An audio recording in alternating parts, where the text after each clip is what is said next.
Recording in progress. I still haven't figured out how to mute that, but well, good morning, everybody. Welcome. We had the pregame show just for a few minutes. Welcome.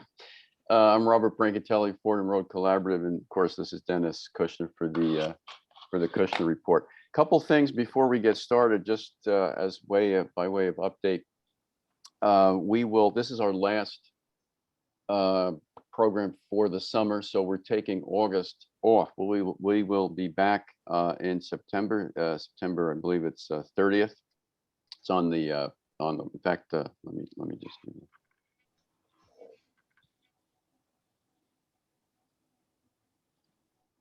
There it is, September 30th. We'll be back at 8 o'clock Pacific. The other thing about this too is that we're going to take some time to work out a few things, maybe some technical issues. We also want to figure out some continuing professional education, because some people have asked about that, so we will check that out. We've also decided we're going to play with the idea of maybe extending this to 75 minutes. Of course, you don't have to stay for 75 minutes. You can come and go as you want, but maybe to help with the conversation afterward. Let us know, either me or Dennis, know how you feel about that. You can send us an email or call Dennis and complain that's far too long. The other thing too is that we are recording now just the presentations, and so not the Q&A afterwards. So hopefully that'll give you a chance to speak freely, not worry about being recorded, and it'll help with, I think, with the discussion. We do ask that you keep the discussion to, if you can keep it to the presentation and the topic, that would be most appreciated. And Dennis, I think that is it. Yes. Okay. Yeah, we're ready to go. I think we're ready to go. Okay, so you are on. Okay. All right. You're gonna put up the slides and then we'll go. Okay. They're up.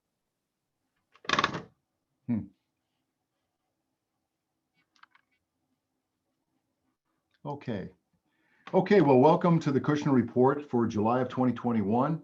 And as Robert mentioned earlier, at the conclusion of the program today, we'll have Q&A, and hopefully you'll participate. And I think the thing we want to do is get people to have comments and interject their thoughts about what we're talking about here and have a little bit of fun. And so therefore, some people are concerned about speaking and being recorded. We're not doing that anymore. So, we want you to engage in the conversation. So let's get started. We'll take a look at today's agenda.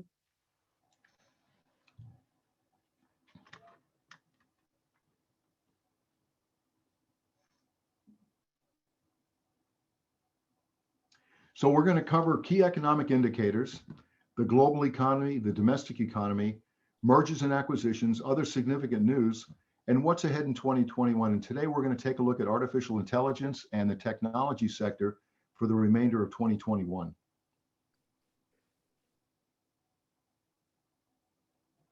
And when we talk about economic indicators, we want to talk about gross domestic product, which is really important, inflation, which is on everyone's mind, the unemployment factor, unemployment in the state and the federal and federal level, and also the price per barrel of oil. So first of all, key economic indicators. The full year global GDP has not changed. They're still projecting around 6.1% for the year, and followed up by 4% next year.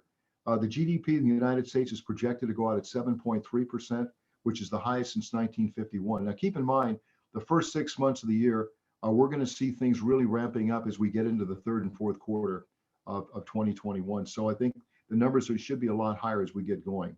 And then we have, in terms of, here we're looking at next year dropping down to 5.8%, but that's still significant growth going forward into 2022. So the next 2 years, and possibly even into 23, should be strong economically. On the inflation side, on the average for the year, is looking more like 3.5%. That's the current take on that. I'm going to talk a little bit more of that when we get in further in the presentation.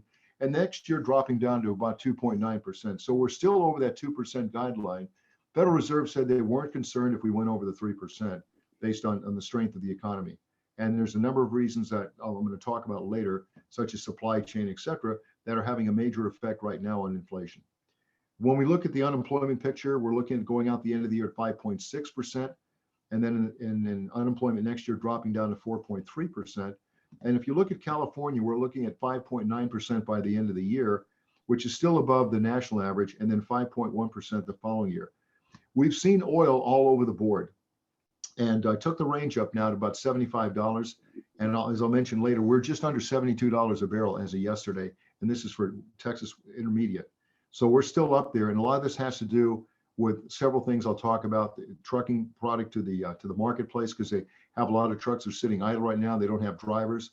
Number two, production levels are down. But there's a lot of good news I'm going to bring up as we go through the presentation. So now I'd like to take a look at the global economy. So first of all, in China, the first quarter was released. The numbers were slightly below estimates. Basically, it was around 7.9% year over year, and where they were really projecting somewhere in the 8% number. So overall, the second quarter looks more in line, like it'll probably increase, and I think the Chinese economy will continue to grow as we move further through the year. And if we look at Canada, for example, it's close to bottoming out right now. The economic news from Canada was steady rather than strong. So there's still a lot of hints about the economy, and they believe the worst is behind them right now because of the COVID restrictions, with hopes that the GDP can soon recover. So we'll see where that goes. Right now, the GDP for the last quarter was about 0.3 of a point, which was in April, which was lower than expected. But again, as I said earlier, we expect these things to improve as economies get stronger, people go back to work. The real key here is the Central Bank of Canada has indicated they will not make any changes in interest rates at this time, but that could happen later in the year or beginning sometime next year. And then we look at Japan suggested that their economic recovery is challenging phase right now. As you know, what's happening at the Olympics with the expansion of the COVID pandemic. Basically, the economy showed a slight increase in the manufacturing index in the second quarter, but the May output fell by 5.9%, reversing the trend we saw in April. But we do expect Japan will lag among the other major economies in terms of GDP for 2021 in that particular area. Brazil and Mexico, we've talked about this before, they still struggle with inflation. Brazil's inflation rate was at 8.5% year over year in June, which is substantially higher, and it's been at 8% or so for the last several months, which is really bad and hurting their economy.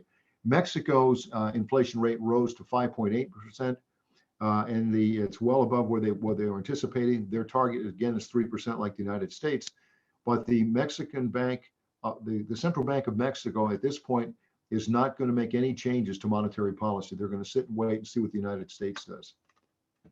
So now we turn to the domestic economy.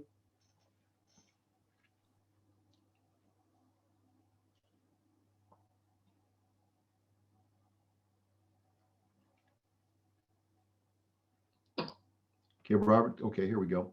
So the real key here is this.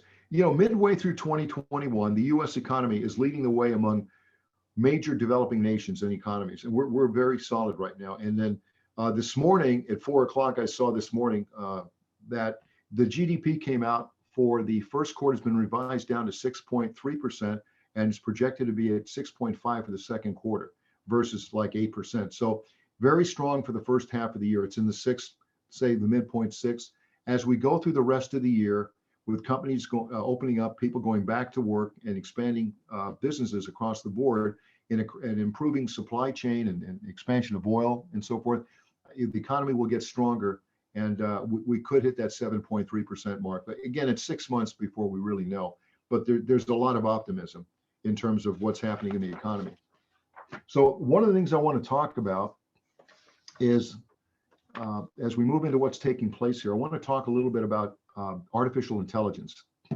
We've talked about this in the past, but let me kind of give you a crayon approach, if you will. So first of all, artificial intelligence really refers to the simulation of human intelligence in machines that are programmed to think like humans and mimic their actions. The ideal characteristic of artificial intelligence is really the ability to rationalize and take actions that have the best chance of achieving a specific goal. And in 2021, the year where AI will get embedded into existing devices and make certain functionality faster and more accurate as a standard. So this is really strong in terms of where we're going. This is where the world will go, and it'll expedite in the next few years.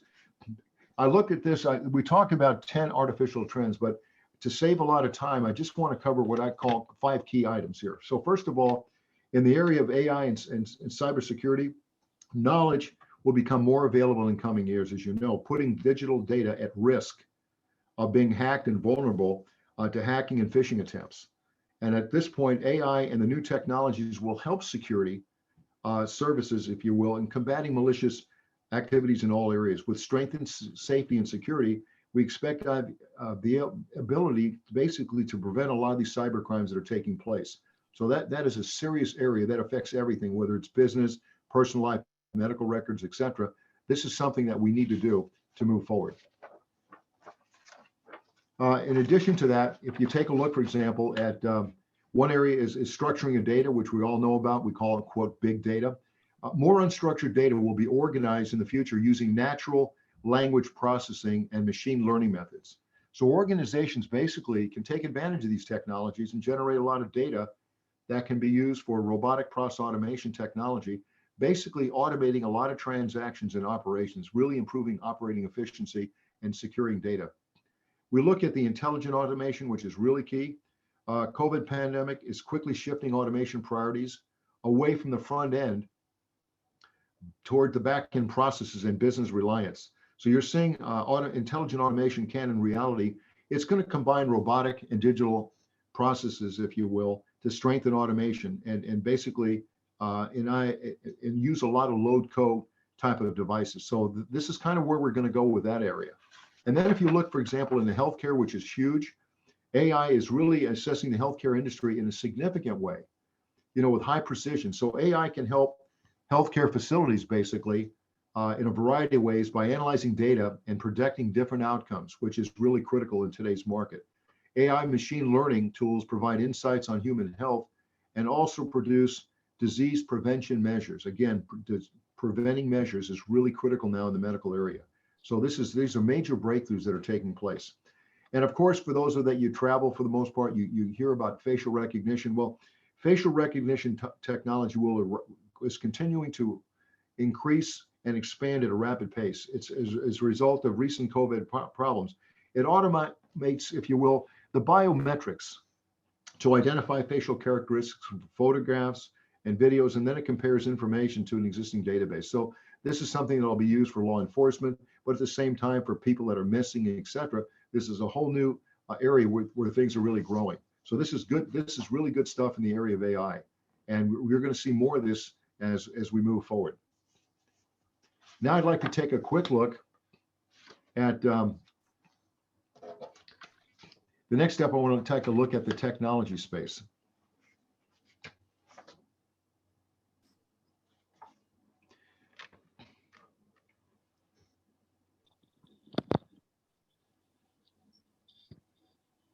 So what's interesting here is we expect a recovery and strong impact in the second half of this year.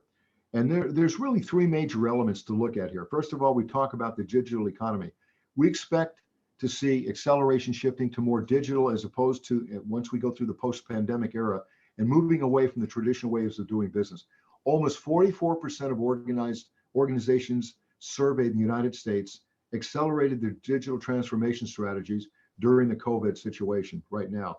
And companies have to configure to struggle, if you will, with negative effects of the pandemic. So information technology such as the cloud, security, data analytics, and AI and customer employee engagements are really becoming fundamental capabilities for growing a number of organizations. And I think what's going to happen, this is how we're going to differentiate United States business aspects versus a lot of the foreign countries that are out there. This is going to take us to a new level. The other thing is there's a rise in what we call special acquisition companies, SPACs. And what's happening now is there's a lot of consolidation going on in the industry. A lot of startup companies are being acquired by high-tech companies, and high-tech companies are looking to buy other companies like an Oracle, for example, to incorporate a lot of this technology into the products and services that they can provide to their customers. And for example, we're already seeing the rise in setting and acquisitions this year. I mean, it's up substantially over the prior year. And then the final area we look at is called environmental, social, and governance, ESG considerations. And this is where the future technology is going. So it's a broad range of factors, essentially, from understanding the environment impact of data centers to considering the ethical risks and around artificial intelligence. It'll combine the impact to the industry. And what we're seeing in turn is that we'll see technology in our everyday lives. So it's going to be more and more pronounced. So the question really comes back is, as we go back to something called the new normal, what will that be? Well, we're going to see still a lot of traditional, but the movement going forward to digital and everything else is going to continue. And it's going to continue at a very fast pace. So I think this is good news going forward. As I mentioned earlier, for us that went to USC, this is the first time in a long time there's no longer a printed football guide. You can get it, download it on a PDF and look at it if you will. Going to the football games, instead of using real tickets, you'll be using your cell phones. And this is what's going on all over the place right now. If you go to 24-hour fitness in the morning, most people will just put their phone there, click on it, and they walk into the gym rather than doing the fingerprint model to get in. So that's what's going on. It's changing rapidly. And so I think this is good news going forward. Okay, next slide.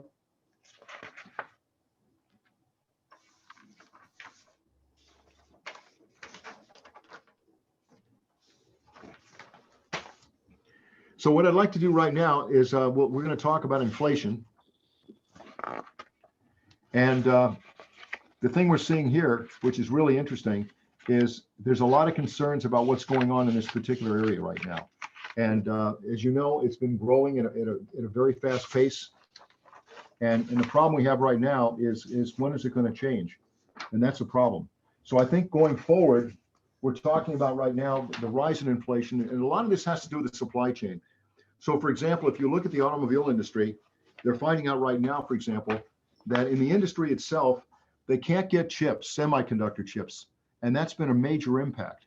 Now, what happened last month is the consumer price index went up by 0.9 of a point in June.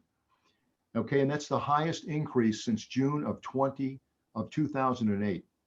In addition to that, the overall rate for everything went up by 5.4%.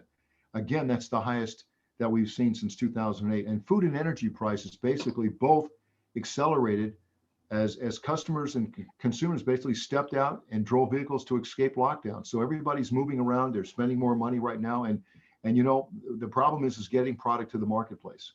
Now, the Federal Reserve said on Monday, and I'll talk a little about what they're going to do further, he believes that inflation likely will remain elevated in the coming months before it moderates. And I think the situation is temporary. I believe it's temporary. And again, like I said earlier, the supply chains are having a major effect across every vertical market. And the price of oil is another issue that's hurting us as well because of production slowdowns that we've seen. And I'm going to talk about more of that in a couple of minutes. If we look at trade exports, the good news is it increased again by 1.6 billion to 145 billion. So we're getting stronger in moving product out of the United States. And good news is the trade deficit declined down to it declined by 1.6 billion to 145 billion dollars. So that's pretty good. So we're seeing that coming down as well. In the area of retail sales, we saw an increase of 0.6 of a point in June. And that was revised downward from 1.7 we saw back in May. And again, everything is tied to the supply chain. We've got bottlenecks, including computer chip shortages that are vital production.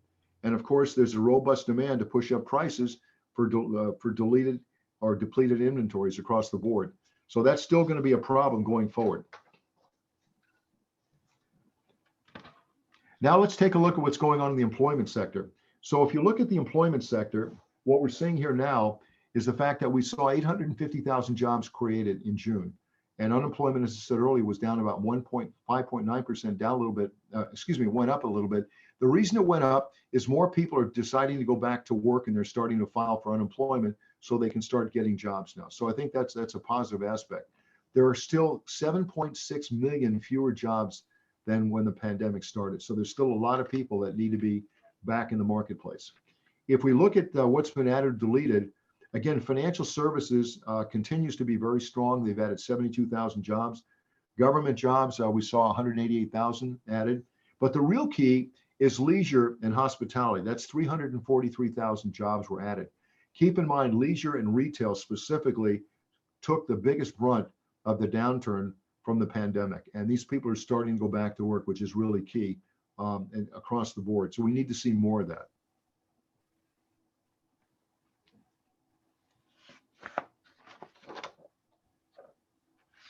And if we now looking at California,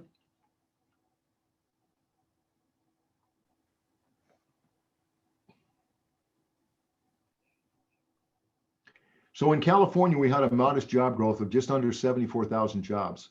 But what you see here is the unemployment decreased to 7.7% in June, down from it was basically flat. But here's what you have to keep in mind.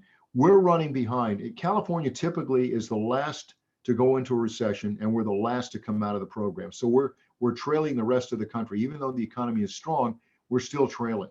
The real key here is healthcare picked up almost 10,000 jobs, and we saw leisure picking up 44,000 jobs. So to me, that's really key from where we are.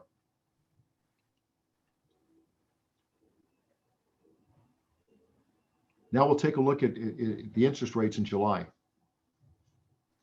So what happened is basically the interest rates basically, there's been no policy. The policy team, the Federal Reserve met yesterday and the day before, and basically came out this morning and indicated that although things are still moving in the right direction, they think in another 3 or 4 months they'll start curtailing money that they're putting into the economy. So right now they're going to continue the process of spending and investing, if you will, in treasury securities and mortgage-backed securities in the area of $80 and $40 billion respectively by month, at least for the next several months, before they decide to start pulling these numbers down. But they want to continue to pump money into the economy to keep the economy moving.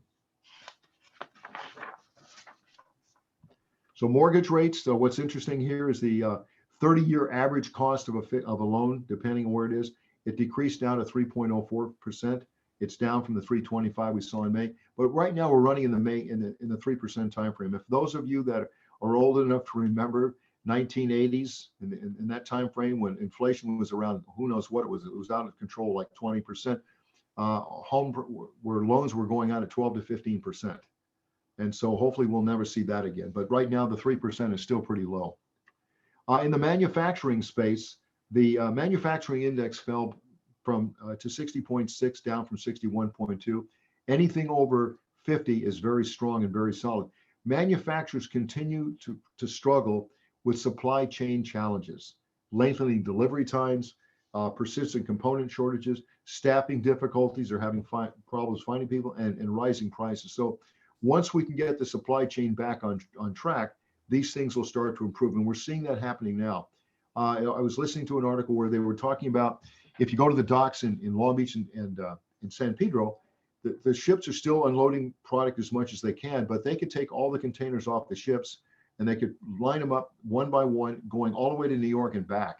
And that's how many containers there are right now that they're trying to unload. So there's a tremendous amount of product sitting out there that we're trying to get off and get it to the marketplace. Factory orders continue to go up well. This is good news. They surged by 1.7%. Last month, we saw transportation equipment went up by 7.7%. So this is good news from that perspective.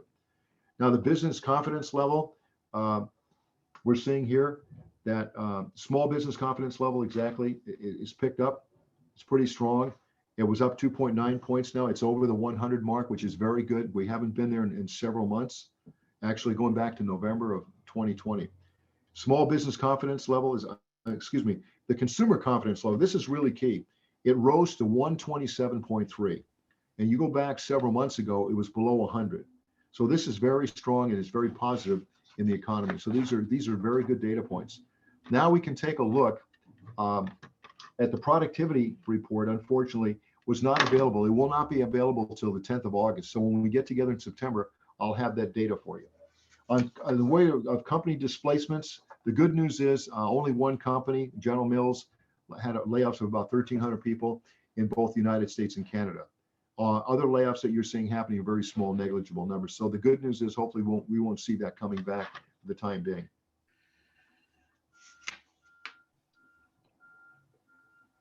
I still have some others. Go back one more slide.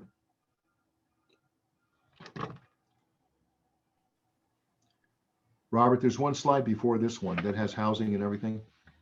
Here we go. Okay, so what I want to talk about right now is what's going on as I started to mention about the oil industry. This is a key thing. About 3 days ago, there was a major meeting with OPEC and other oil producers outside the country. The good news is OPEC and the Russian led producing companies have agreed to unleash millions of barrels of oil over the next 2 years, committing to restore all the cuts that were made before the pandemic. This is really going to help drive down the price of oil, get oil out there. If you look, for example, American Airlines said they're having a lot of problems getting fuel for the airplanes. And in some cases, they have to land. They can't go for a full flight. They've got to land to pick up fuel. So hopefully that'll help in that area. But the move demonstrates that there's a push-pull over the resilience on fossil fuels. Europe and the United States have pushed ambitious plans, basically, to wean themselves off of carbon-emitting emissions like oil. But the world is still heavily dependent upon plentiful supplies of such fuels, such as including oil. So it's going to be a long time before that changes, but we are starting to move in the right direction.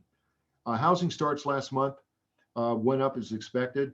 They rose about 6.3%, which is very good moving forward on that area. I want to talk about new home sales in Southern California for most of us that live here. The average prices were up about 22.5% in June. And keep in mind, there's a very low inventory across California. In Los Angeles County, you can believe this, the median price rose 23% to the average median price of $790,000 for the midpoint. Just imagine the midpoint. Sales were up in June 68.9% over June of 2020. And when we look at Orange County, they were up by 17% and to a midpoint of $900,000 for property. And the sales were up by 67.2% over June of 2020. And finally, San Diego was up by 25% at an average rate of 750,000, and sales were up by 34. So sales are robust. Keep in mind, there are low inventories all over right now. And so hopefully we'll see that begin to open up as we go forward. Existing home sales for the first time in 4 months increased by 1.4%. They were either flat or negative. So that's been the key there for that particular area. So now we'll move ahead now into mergers and acquisitions.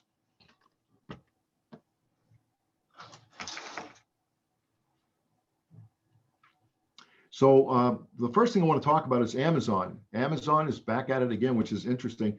Amazon's cloud services giant Amazon Web Services is getting into the encrypted messaging business.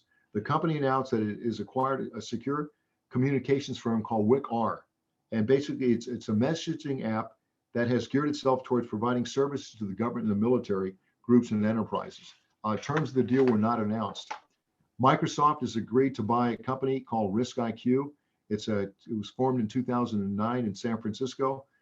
Their business platform is expanding in the security space substantially, more so than basic operations. So that's a big move for Microsoft, moving into a different area for them, expanding their business in that area. And then we have Intel is in talks. For those in the Bay Area, they're looking to buy Global Foundries, which is a huge, huge acquisition for $30 billion. What they're talking about is basically semiconductor shortage is hobbling industries around the globe, and a deal could help ramp up production of chips at a time when the demand is peaking all over the world. And we're looking to start production chips, in other words, for cars, for cell phones, appliances. We're falling further behind as all those industries are struggling. As you may recall, I said a couple of months ago that Intel is spending $20 billion to build 2 new factories in Arizona. And it's going to take time for them to come online. But unfortunately, we rely a lot on Taiwan, which basically manufactures and distributes 54% of the chips around the world. The problem we have is the pandemic is starting to bounce up there, and they're seeing some issues coming up now. So there's a real concern about that going forward.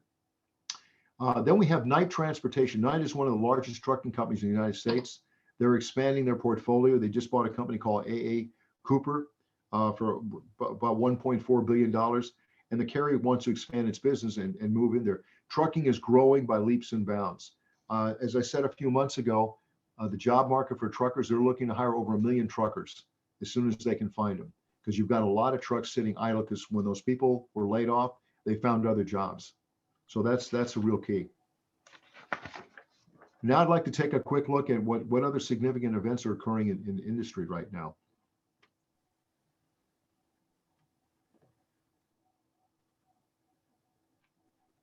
Okay, next slide, Robert.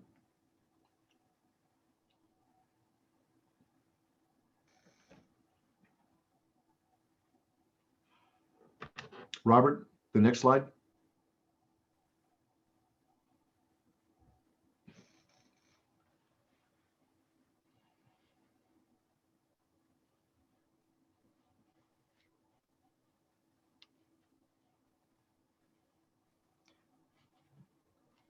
The next slide.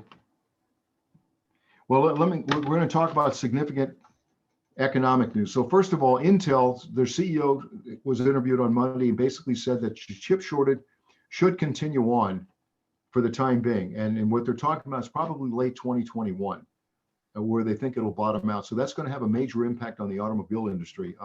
Several dealers have talked about where instead of having 300 vehicles available for sale right now, they're down as much as 10 or 12 vehicles to be sold. And you've seen a lot of pricing going up for used cars. So there's a real problem in the automobile industry. That's cost them this year, it's estimated to go on about $100 billion of lost revenue for the automobile industry. For those of you that use LinkedIn, I don't know if you're aware of this, but recently they were hacked and exposed 700 million accounts across the world and basically affecting over 1 million people. And we're talking about email addresses, full names, phone numbers, and addresses, but not any financial information. But apparently what they found was not good, but the point is it's not like it was banking information. So that's a major issue that's on board now, and we're hearing about these all the time. I mentioned earlier about Ford. They're cutting production in 8 of the factories. Again, this is because of the chip shortage. So they've laid a lot of people off, they're idle. The biggest concern is sometime later in the year, if they can't get chips, then they may even end up closing some of these factories. So we're hoping it won't get to that point. We'll see. Walmart made a major announcement. As you know, they have Walmart pharmacies. They're launching a private label brand at a steep discount for diabetic patients. This is going to be huge. This is the first step by Walmart. And there's a lot of people that have diabetes that'll be able to get products for a lot cheaper than they're normally getting right now. We're talking, there's one product, I can't tell you which one it is. It would sell for $101 a unit versus $251 a unit. So this is really good news going forward in that area. California, as for those of that live here, the gas tax has been up over 50 cents in not too long ago, over the last couple of years. So right now, California's gasoline is at least $1 above the national average. So we're running it on average of 428 versus a level of 310 across the country. Now, the Pentagon just decided to cancel a major contract called Jedi Cloud with Microsoft. This is the first time Microsoft has been hit with something like this.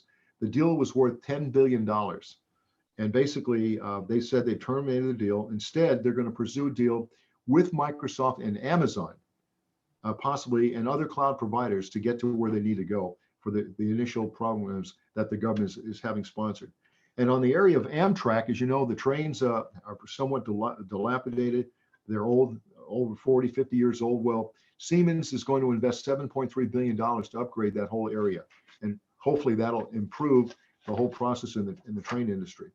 Now we look at Amazon, as I mentioned earlier, if you look at a wagon wheel and all the spokes on the wheel, well, Amazon continues to add a new channel of distribution. So what they're going to do now, they're adding Universal Pictures to their Prime Video streaming services. And what they're going to do that, it'll be launched in 2022. And again, they're competing with Netflix and Disney and everybody else. So it's becoming a logjam. And then finally, what I wanted to mention here is Disney. For those of you who live in Southern California, Disney announced they're moving 2,000 jobs from Orange County to Florida. And a lot of this has to do with tax breaks. And basically, they now have 60,000 employees working for Disney in the state of Florida. And as we move forward, we'll see more and more companies, either divisions, business units, et cetera, continuing to leave the state of California. So with that in mind, we'd like to open it up for Q&A.